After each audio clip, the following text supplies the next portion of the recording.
We are live. Fifth Center Appropriation, Tuesday, March 10th. We're going through FY27 budget requests. Today we have Department of Corrections. Thanks for joining us. I'll introduce yourselves and give us your budget presentation. If you already have up, well done. Great. Thanks for having us. Kristen Calver, Deputy Commissioner of Corrections.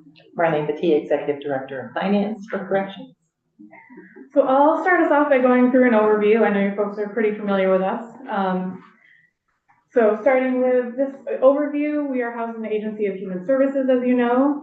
We're a unified system. So that means we have pretrial, detained individuals, sentenced individuals, community supervision, which is probation, parole, furlough.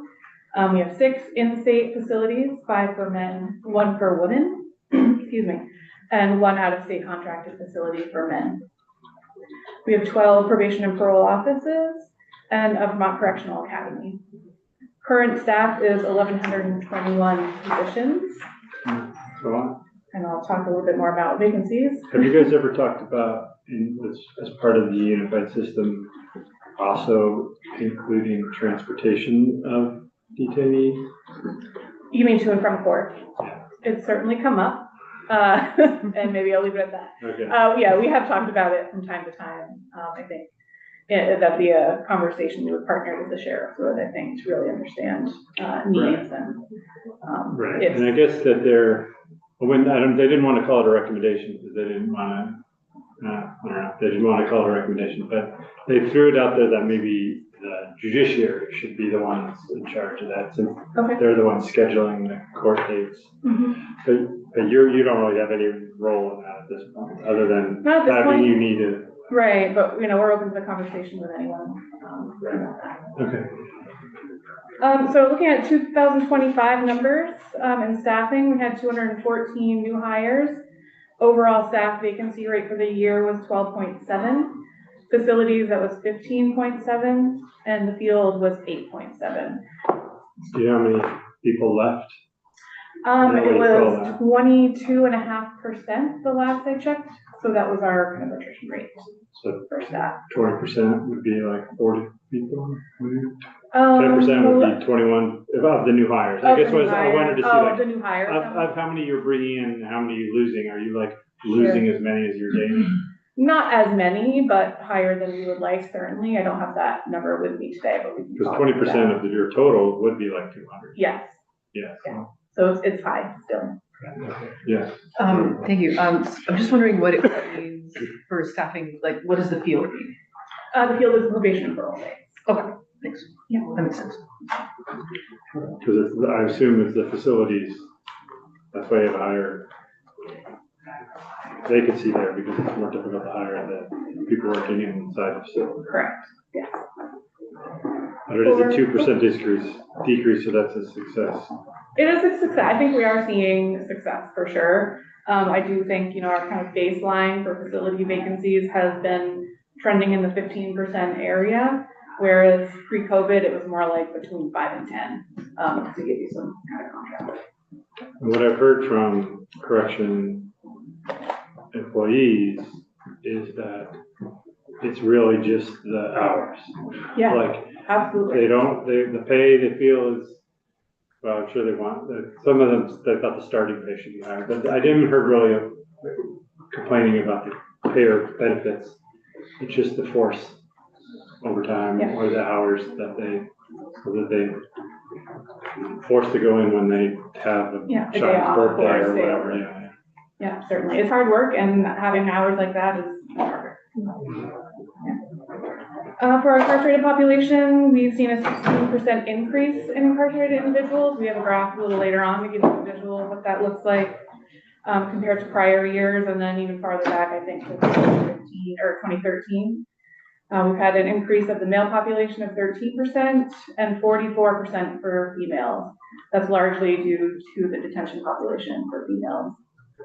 Just being smaller, so the percentage is higher. Yes. And they're all in the same facility. All in the same facility, yeah. Total releases from incarceration, so detained individuals and sentenced individuals, was 4,253 in 2025. and a 2% increase in supervised population over the previous year. Our department priorities, and there's a lot of detail on this of our strategic plan that's on our website. But large staffing is first because that is our first priority at the moment, just because of the ripple effects throughout the system. And what that means is decreasing staffing vacancies and retaining certainly is our. And like, what are you trying to do that? Like, it seems like a tough nut to crack. It is. I think we're not having a recruiting problem. We're seeing high attendance at our academies, higher than pre-COVID numbers. It's really the retention. And I think the climbing out of the COVID highest vacancy rate of around 30% has really stifled facilities in the retention arena, largely due to the number of hours. We've implemented a number of things over the past few years because we heard that a lot of the influence came from the supervisor ranks. So we developed a program for supervisors to help them transition from supervising correctional or from incarcerated folks as a correctional officer to shift to supervising staff as a supervisor. So we've implemented some of those things within the ranks to help with retention. We also created I don't remember if it was the prior fiscal year or the one before, but a position called a staff experience supervisor. So that person is focused on recruitment, and they also kind of attach to those folks for their first 6 months to a year of employment to mentor them throughout their kind of first journey. We've seen a lot of success with that. Just gives them kind of a go-to, a mentor. So those are a couple of things. And are you not requiring this first year, the probation time, 6 months, not doing the forced overtime? Not mandatory. Yeah, I think we're recommending that it's not mandatory, and we kind of recommend they don't volunteer for a lot until they've got, good solid footing. Our health and wellness priority, this one speaks to incarcerated folks. We do have some wellness initiatives embedded in the staffing priority as well. But the wellness priority is focused on our 1115 waiver implementation and increasing offerings for substance abuse disorder treatment within our facility. DEI and justice is exactly what that is. And what that does is looks at our staff retention, how we hire, how we promote folks, and equitable correctional practices. So really examining our policies and directives to make sure, we remove as much bias as possible, and then also kind of track trends related to that. Modernization speaks to not only technology, but modernizing our practices and modernizing our facilities. So replacing a women's facility, hopefully in the next, I'm gonna say 5 years to put the good energy into the universe, but we'll see what actually happens.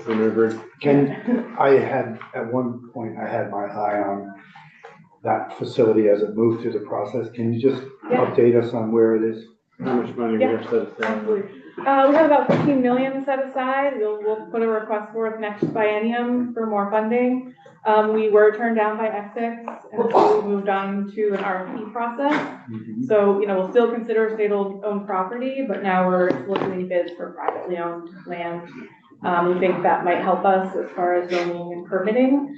I think those bids are due around the end of the month, so we'll have another update on that. They're bidding like, we have land that will sell you to build a facility. Correct. Yeah. Thank you. And do you have an estimate on the total cost? Or is that too early?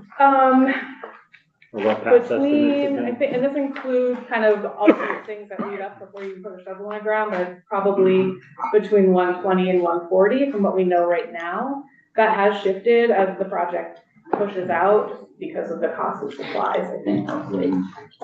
So as of right now, that's, I think, where we're headed for a total cost. It'll probably be a bond as for the capital. Actually, yeah. And do you do tours of the women's facility? Yeah, welcome folks. Because I hear I have a lot of constituents that don't want a new women's prison, but I think if they went and visited the current one, their minds might change. Really? Yeah, I do. And, we do have a women's stakeholder group is what we call it now. And we meet quarterly, and we have a lot of folks at the table, advocacy groups, abolitionist groups, because I think it's important to include all those voices at the table. It's also helping us to examine what we're doing now, so we don't carry forward bad practices into a new building. So we welcome all those folks to reach out to me. Great, thanks. Correctional facility, so this just gives you kind of a visual of our population and growth and kind of change. So in that kind of teal color, we have the total, and 1453 was the total as of this slide at the end of fiscal 25, but today's incarcerated total is 1644.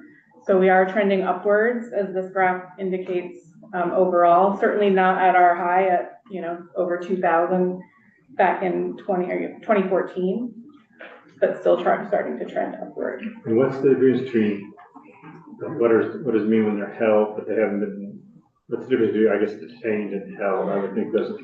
Yeah, detained is when they're kind of pending, their trial is pending or their court case. And then once they're sentenced, then they're a sentenced person. So those are. Then what's hold? Yeah. I believe those are the federal folks. And that could be marshals, so if they're pending federal cases.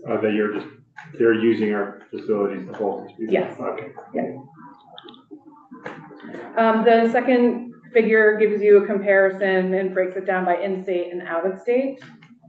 Our out-of-state population has decreased from almost 500 in 2013 to 117 as of this graph, but today I believe it's 150. We have recently had to send more folks out. Right, we did that in the budget adjustment. Correct. Okay, Senator Watson. Oh, I think I answered my own question, which is just, never mind. Okay, I'm gonna go. I like these graphs. I don't remember seeing these before to give the historical context. Yeah, I agree. Because we were just seeing the last 3 years, which have been increases, so. Yes, but this gives you, kind of shows. We also have a lot of dashboards on our website if you're interested. I would encourage you to check those out. So field services and probate or parole.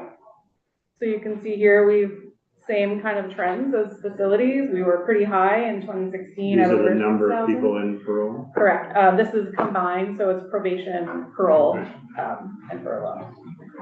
We're starting to trend upwards. The graph is showing you 4192, and today we are at 4758. So again, trending upward, even in the field. What's the ratio of parole officers to, what's their caseload? Oh, great question. I can do that math and follow up with you. Okay. For sure, yeah. I don't have it off the top of my head.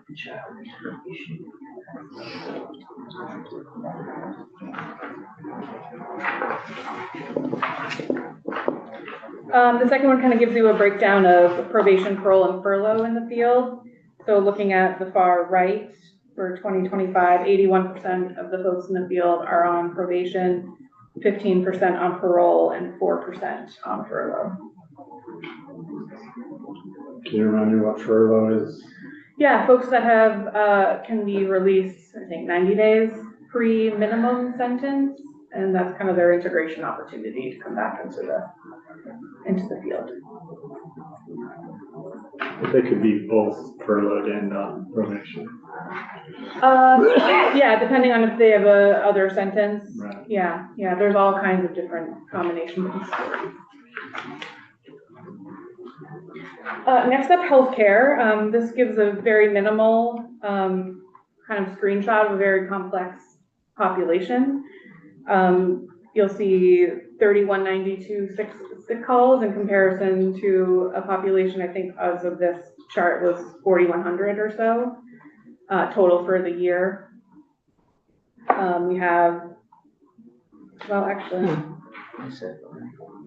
if we could skip to the next one, it might be a little easier to look at. Okay. Gives percentages and numbers versus the bar graph. So, okay, so we've got 58% of folks on medically assisted treatment. That's kind of the MOUD is another way to refer to that. Excuse me, 12% is considered geriatric in our facilities, and that's 55 plus, and that really This is total or those of the health patients? Of these of the total population. So, Yeah. The reason that we categorize geriatric folks as 55 plus is just due to the nature of being in a correctional facility. It's more stressful, it's harder on the body, a number of different things. I don't consider myself geriatric. No. But maybe I would if I Nobody was this in room the- is geriatric. Give it a few years. I'm over this. Is it what, one of us is taking it, is not sure. I think there's just I one. feel good. There you go.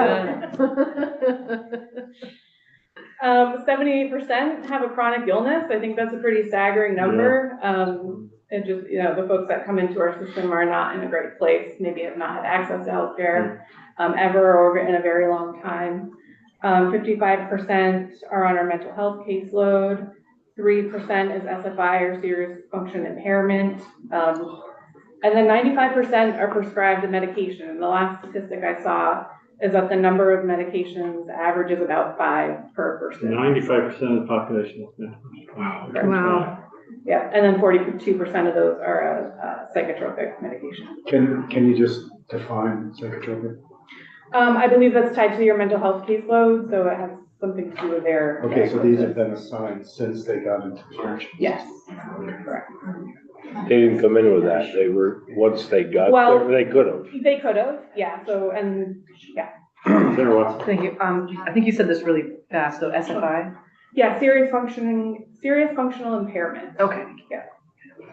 So that's always been kind of an interesting definition for us, isn't it?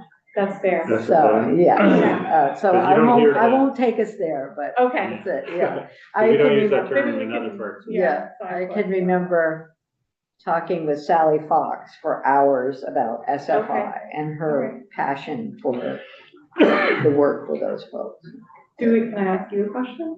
Do you think Don't the have a definition is question. not accurate?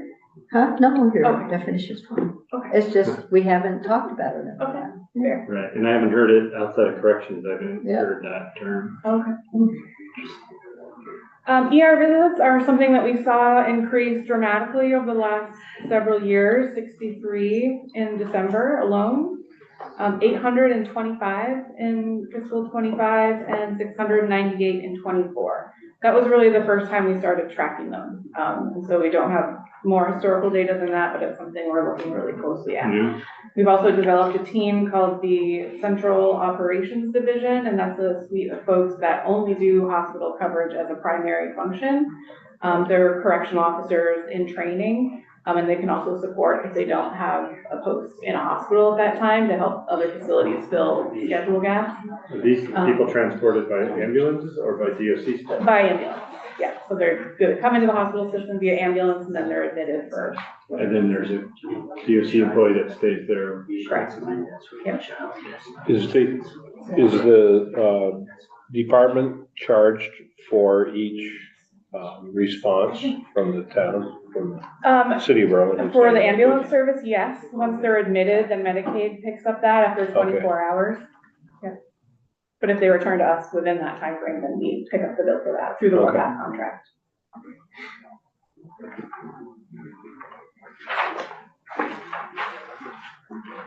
Back to staff vacancies, so you have a visual of where we've been. So like I said in the beginning, kind of our historical average was between 5 and 10%, which was somewhat normal. We started to climb once COVID kicked in and we had to lock down our facilities, and that work just became much more for folks. The spike just between 22 and 23, the high was right around 30%. I think we've made a lot of great progress so far, and I feel like we're normalizing out in this kind of 15 to 18 range. Hoping we can still make progress towards getting it back to the between 5 and 8. I think that was much more sustainable for our staff. Do you know where it would need to be to not have to do the mandatory overtime? I don't know exactly. I think mandatory overtime has always existed on some level. I think when you're considering call outs and maybe military deployment, FMLA, workers' comp and things of that nature. But I think it's dramatically decreased and becomes more voluntary basis when you're in that kind of 5 to maybe 12 range. And now on to budget. I'll walk through kind of the key changes and then I'll turn it over to Marlene to walk through our ups and downs if that's what you prefer. We don't need to go through all that, just any highlights. Okay, Big things that, this might highlight everything. okay, maybe. So we have the first 2 bullets, are the normal annualization of salary and benefits, and then the internal service funds and the EDS service level agreement. The largest increase for the WellPath contract puts into base what we requested in BAA, so that's the ADP increase for the contract because our population increased. And then in BAA, it was prorated for the Burlington Recovery Project and our substance use. And then this has the full year and putting those increases into base. There's a small increase in the out-of-state bed use, and that again was first introduced in BAA, and then this would put it into base. And that is, again, because of the capacity issues at our facilities. We had to send a few more men out of state to be able to work with the increase. Let's see, there's a couple of increases in operating expenses, and I believe it's mostly just to regulate to our, what do they call? The mileage, the leases that we have to have. Sorry, there was increases as we swapped out vehicles. There's a small increase to transitional housing under the Justice Reinvestment section, 338.1. What that is to keep beds online for Burlington Housing Authority, who lost some federal funding. And so this ensures that we maintain the bed capacity that we have in that area.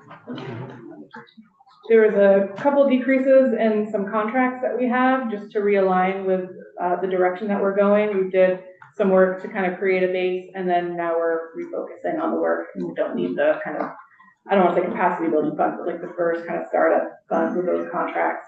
And those were for some advertising and then some mentorship programs. Did your total budget increase come in under the 3% target? I don't believe so. I'll turn that over to Marlene, Okay. and she can, excuse me, take us the rest of the way. Can I do these first? Yeah, go ahead. Okay. Thank you. In BAA, we talked a little bit about a random moment time study, and that is what our probation officers participate in to validate the work that they're doing so that we can charge Medicaid for some of that work. So then we were able to decrease our reliance on general fund for that. So in BAA, it was one time, and then similar to WellPath, this was in the base. What is the target supposed to be with on the other That- bullet point? Yeah, that's not Reduction supposed target. to be Not its just own bullet your point. expenses at Yep. target? Yep. You've been going to target more? Yeah, okay. You want to take us away on? Yes, I don't know. Just got a quick question, Kristen. Yeah. In reference to the increase in the United States beds due to the increased population, I know we have a contract, I think through Joint Justice Oversight, Yeah. the number is what number is 100 and, we actually have for beds out of state, and if we exceed that number, then the price goes up on that? How does that work again? Yeah, no, that's a great question. Thank you. We have, the contract allows us to send, I think, up to 300 folks out of state. We're not budgeted for that many. We tried to keep our budget in relation to what we're actually spending. And so before, we've been able to stay within that budget. I think we're like around 117, and then we had to send a larger number of folks out, but didn't have the budget for it. So that is how that. So we're over 300 now, is what you're saying? No, we're at 150. At 150? Yeah, capacity, we have 300, but we're budgeted for a smaller amount. So if we stay below the 150, are those the monies that shift back into the reinvestment program, or? I think that ended a Justice couple of reinvestment. a year or so back. What we had done in the previous fiscal year is carried that forward to account for per diem rate increases in the contract, which we didn't have to do last time. So in other words, But- justice reinvestment, no longer reinvesting. Yeah, that carry forward for investment ended, I think it sunsetted last January. That Senator Sears, Yeah, I was gonna say, So it's not doing wasn't what, that- wasn't a coincidence that those two things happened. yeah. Because he would have certainly re-upped. Oh, so we had CSG come in a couple of times on that justice oversight. So we probably should check with them about Yeah, they were, this again. they were instrumental in getting Yes, they Senator were. Sears. so who eliminated that, the Yeah, justice who did? reinvestment? It had a sunset date and it just lapsed, Sunset. so I don't think it was eliminated on purpose. Yeah, so justice reinvestment one was considered successful, so Senator Sears created justice reinvestment two, and then it was, done with a series of short-term sunsets. because, so as not to be a permanent transfer, but we have not re-upped it, so. Right. But it's on the table if you're interested. Yeah, I wonder if it did help corrections or other aspects of that reduce costs, knowing that the money would come back and help reduce costs more. Yeah, I think it was really great. I think we were able to do a lot of great stuff with it. For one example, we have a grant with Jen's Promise we probably wouldn't have been able to do before. I think the only kind of cautionary thing I would say is that it's hard to create long-term programs with one-time funds. So if we weren't sure about how much, then we couldn't write a grant for that, and didn't want to make a promise to vendors, have them hire staff, excuse me, and stand up great programs if we didn't know if we'd be able to fund it in the future. So. We also just, not that anybody needs to know this, but it occurs to me, we also had a goal under Tim Ash's pro tem to reduce down to zero the number we were sending out of state. That was a challenge, and we got it down. Obviously, COVID messed with that. We're back up to 150 now. But that's out there as a policy challenge, I would think, for the legislature going forward is, we have always, I think, wanted to take care of all of our people in the state, but we were challenged for space. So there was an active program to reduce that was working, but that also has. Is it cheaper? I know it's better for the inmates, but is it also cheaper to say? It's much cheaper, in-state is, I think, $3.15 per day per person. Out of state, there's a general population, and then they have an MAT program now that we've had them stand up. So it's between like 90 and 120, I think. What's that acronym? MMT? It's the drug treatment program. Yeah, sorry. Yeah. Sorry. Just a question in that probably I'm the only one in the room that doesn't know it, but what constitutes a necessity to send a person out of state? It's not just lack of room. It's No, lack of room is kind of the primary driver. The facility serves as a release valve for us if we're getting overcapacity or we're concerned that we're going to be overcapacity. There is an extensive evaluation of folks before we send them out to make sure they wouldn't be too destabilized. There's no programming requirement, or if there is, we bring them back in time to do that prior to release. We consider things like enrollment in education, family connections, enrollment in CCB, because folks are now able to do post-secondary education, what their employment is. So if they're a cook in the kitchen, that's really valuable. A number of factors that have really expanded, I think, over this last time, I think, really gave us an opportunity to examine how we do that. So it's not an arbitrary decision or based on one thing. There's a lot of work that goes into it. Is it just a question of who would, 150 people have to go out of state and then you evaluate who they should be? Yeah, we kind of have a goal in place, and then if we can get to that, fine. If we really think it'd be, detrimental, negative impact for someone, we don't send them. I think our goal was 30 in this last trip, and we sent 28, so that speaks to that kind of evaluation process. And a couple folks did come back because we sent them, and there was things that we didn't consider. So I think, we're all constantly evaluating for the good of the folks and the good of the system as well. And one final, it has a direct correlation to the 16% increase in incarceration, I'm sure, too, right? Yeah. Obviously. Okay. Okay, do you want to talk us through the budget? The tree grafter. Yeah, just to say, tree graft proportion. So the next page 14 is a tree graph, which is proportional budget size, so that you can see correctional services, which includes facilities and probation and parole, and then the size in reference to that for the others. So the total budget increase is $13,272,275, which is 5.75% above the SFY 2026 as passed appropriation of $230,877,018. And the total general fund increase is 9,660,546, which is 4.37% above the SFY 26 as passed appropriation of 221,183,300.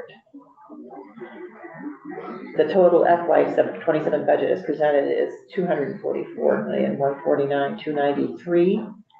And the general fund total is 230,843,846, which is 94.6% the total budget.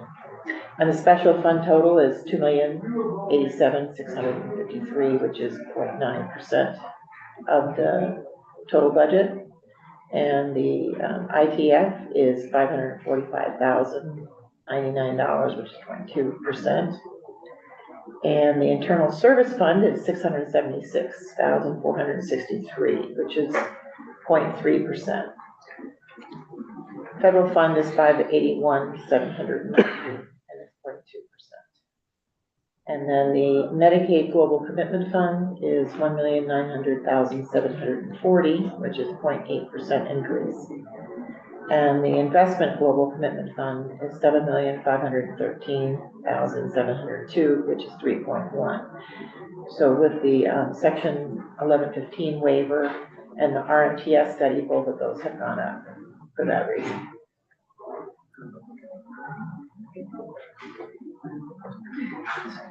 Yes, there are. What is the special fund that comes into pay for this? Yeah, so that's a combination of a few different funds. One is surplus property. So if we sell an item or a surplus sells an item on our behalf, we receive the funds and then we have to spend out of that fund. Another large portion of that is supervision fees. And those are the fees that we charge to individuals under supervision that meet certain criteria in the field. We use those funds to offset probation and parole operational costs. So we need that spending authority to be able to utilize those funds. And then finally is pilot fund, and that's payment in lieu of taxes for Newport and Springfield. And those are agreements we have with those two towns because the facilities are housed there and helps them with that. I think those are the three largest categories. There might be very minuscule things within that. Thank you. That's awesome. So then we're up to the ups and downs. So I'm not sure if you want to dive into that. If you've already gone up, I'd like to have these, whatever this is, 3 years, perhaps, helpful, see longer. And unless there's something in these ups and downs that you didn't already tell us. I think we covered the biggest pieces. Let me scan.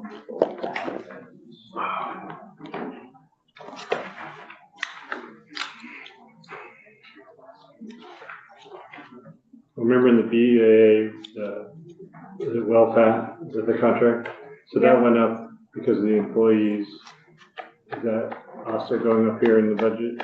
Yeah, so Just to fall through. Yeah, it follows through to put it in the base, and that's, I think, 7 employees for the the Burlington Recovery Project.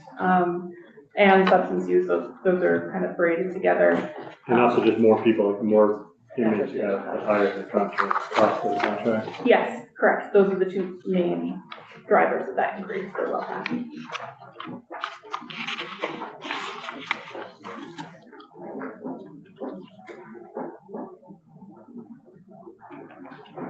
Yeah, well, we can look at it. I don't know who your person is on the committee. Who is corrections? Senator Norris is our person.